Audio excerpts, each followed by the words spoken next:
Hello, and welcome back to another Minecraft Let's Play video with me, Elven Dragon, here on Shamblecraft Season 2. So last episode we went and built up a mob farm, and since then a lot has changed around the base. So on the outside it doesn't look like much has happened other than we have this giant pile of redstone ore for some reason. Not quite sure why. But inside we have a lot of changes. So we now have this new tunnel leading over to our nether portal, which also leads down inside the base through this long and winding tunnel here, which also leads into a bunch of different side tunnels and such. We've expanded the storage, so now we have special storage for leaves because I need that, as well as extra storage for all the stone because we've done quite a bit of mining. But other than that, not much else has changed. We have a few more farms downstairs, including a moss farm and a basalt farm. And as you can see, we also have a map in our corner there. I figured out how to get that working. So we now have that. And I've also decorated up most of this hallway with stuff that isn't amethyst because, well, I'm starting to get very sick of it on all the walls and such. All of the changes aside, we are going to do a little bit of decorating. Nope, not that way, that's the library. In that I feel like we need something more than just this tiny, thin tunnels full of amethyst. So what we are going to do is we are going to hop behind this painting here, and we are going to decorate up this nice big area here as a small little garden. What I'm thinking for this is we're going to have a fountain here in the middle, we're going to have trees, some benches, etc. And this space can also be used for organizing all of the plans that we have for the base, which are currently sitting on these two walls here. So we might end up moving all of these into there. I don't know. We may also just leave them up here. This is quite a few signs to move, and I don't really feel like having to retype all of them. But what I do know for certain is we are going to be doing quite a bit of terraforming in here. But first, I think what we want to do is that we are going to lower the floor in here, because this right here is the layer of the floor outside, and I kind of want you to go down into this area. So we're going to lower this by about 2 blocks. I think if we do slabs there, this is where the other set have to be. And that will just give this room a little bit of a sunken feel compared to the rest of the base and help kind of set it apart. Not that the lack of amethyst will or anything. So I'm going to go get that dug out, and then I will be right back. Alright, so with this dug out, what we have now is to kind of mark out what we are doing. So, I'm just going to use some cobbled deep slate here to kind of mark out some rough paths. I'm going to go around the middle roughly here, which will do better with the actual fountain. Then I think we'll have another path going off over here. Maybe one leading out this way. And you know what, let's just go for 4 paths through there. We might do some smaller dirt paths through these areas here, depending on how much space we have. But I'm thinking we'll probably have a few trees around here. We'll do my usual oaks and probably a couple jungles, which should help fill out the upper reaches of the garden. And you know what, I don't actually have any blocks to really mark out a river. But let's go see what we have in storage for this. I usually use prismarine, and I know we don't have a lot, but I know I got a little bit. So let's go see how much we have. 21 will do. So I think we'll have a small river running off from the fountain. And that should be quite nice. Yeah, you know what? We can do it going this way, and then kind of just fall into the abyss, I guess. Might have to use some black concrete to make that work, but it should look okay. Could have it go all the way down to the bottom of the world, which might be fun. But first we need to give it a source.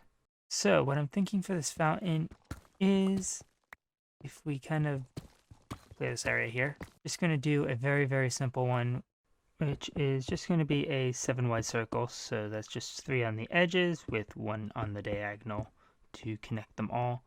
And I should probably check to make sure that this is actually somewhat centered before we get too far with it. I know it's not going to be exactly because all of our entrances are 2 blocks wide, and this has a 3-block center, but it looks like we got it pretty close. And then we'll just kind of do our usual simple little fountain design, which is just to have a basin like this that has a small little centerpiece. And for this, what I think we'll do is we're going to use a lightning rod as the base, and then we're going to put an end rod on top of that with a lime stained glass pane on top. Where did that play? Apparently I can't place that properly. But this is what I typically like to do for the fountain centerpieces. The end rods provide a little bit of light, the glass panes provide a little bit of color, and the lightning rod is nice for both the color and the fact that the top of it is the same size as the base of the end rods. So this should look quite nice with all the water running over it. But with that in, I think what we're going to do is we're going to break up the brick pattern a little bit with some chiseled stone bricks on the corners here, which will provide a little bit of detail to the outside of this. And we might stick some candles on there, I think. That might look nice. Let's get some water. Huh? Oh, apparently you can't waterlog end rods on this version. Well, that's kind of a bit of a problem. Let's try waterlogging the glass pane. And that just breaks the end rod. Weird. Okay, maybe I will need to reassess how I do this. But for now, I think that that looks pretty good for simple fountain. Can we waterlog these? Can. I wonder if I change this around if that might work better. Alright, I am going to go get that sorted, and then I will be right back. Alright, so we've gotten most of the base stuff out of the way here. We've got the river in, we've got the paths dug out. We still haven't decided what type of path we're going to do, whether it's going to be a dirt one or a stone path. And I've gotten the jungle saplings in here to start getting some of the jungle trees in once they finally decide to grow. But I think this is looking pretty good. Now, we can't really do the paths until we figure out what type we're doing. I'm leaning towards the dirt, but I'm waiting to hear back from the other two as to what they prefer. But all in all, I think this is looking pretty good. So I think the next thing to do will be to finish getting the trees at least built up with their trunks. Don't know if we quite have enough leaves to do all of these, so I may have to go gather up a few of those. But I think this is looking pretty good so far. Oh, there you are, Vin. Yeah, we're probably gonna have to go get more azalea leaves, as well as birch, it looks like. But other than that, I'm quite happy with how this is turning out so far. I am a little disappointed that I can't waterlog end rods on this version, because that's most of what the fountains that I built are. But I don't think it looks too bad with just the lightning rod there waterlogged, and this flows quite nicely into the river, which currently is missing part of the bank because it's going to be part of the path. But I am going to get that figured out as to what we are doing with that, and then I will be right back. Alright, so a short bit of discussion later, and we've decided to go for a bit of a stone path through here. So that's just going to be a very simple path involving deep slate, cobbled deep slate, a bit of tuff, and the salt, as well as a sprinkling of cobblestone. And I really like this palette. I think it looks really well for a path, and I think it'll go well with in here with trying to move away a little bit from the constant dinging of the amethyst. But it should work well for these tiny little paths. At least I hope it does. If not, then I'm going to have to completely redesign this entire area, because I'm trying to leave as much space available for putting flowers and other plants on for the actual garden. But I think that looks kind of nice so far. Still obviously need to finish filling in all of the holes around here. But the path is just one part of the decoration. I also want to put in a few benches around here, which I think here would be good. We just need to move this lighting. That way we can put the bench there, because we can't put the stair where the light is, otherwise you're going to be able to see it. And I like my lighting fully hidden. So we just need to put a couple pieces there and repatch that moss. But we might be able to sit on these. I think it has to be a bottom slab in order to be able to sit on it, so probably not. And we may have to figure out a different bench style. Yeah, that is not able to be sat on. Oh well, I still like this design, so we're probably going to use it just as is. So I'm going to go get the rest of the path finished up, and then I'll be back to actually start putting in some of the plant work. Alright, so we have a couple different types of trees in here. We have these oaks, which I've already gotten one of these in, and we have these jungle trees, which are pretty simple. We're just going to get some acacia leaves, not acacia.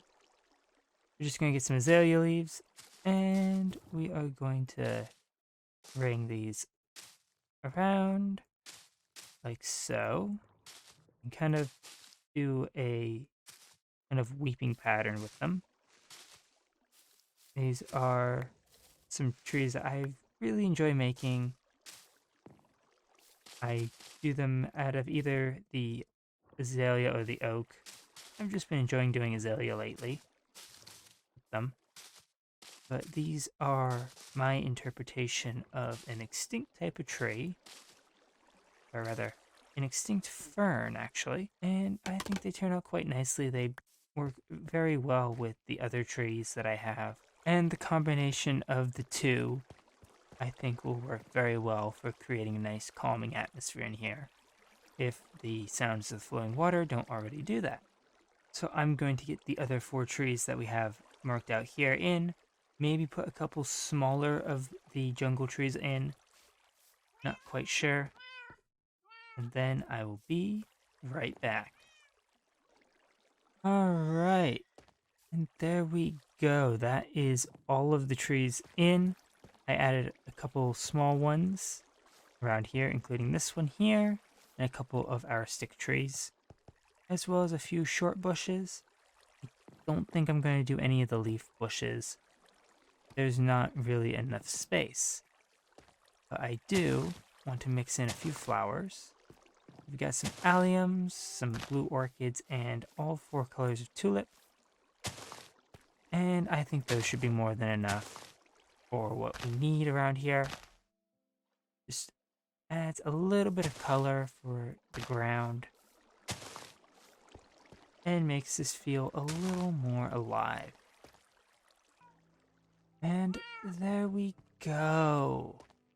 I think this is probably enough flowers. I don't want to overdo it by putting in too many. And I think this is just enough for the area. I might put another tulip there. But I am quite happy with this room. I think it looks rather nice. Kind of disappointed with the center pole of the fountain, but I may try and fiddle with that to see if I can do something else with it. Maybe we can mix in some sea lanterns or something instead of the end rods. We will have to see. But for now, I think that is going to do it for this room. But that is all the time that we have for today. Thank you all so much for watching. If you enjoyed the video, please leave a like and consider subscribing. And I will catch you all in the next one. Goodbye.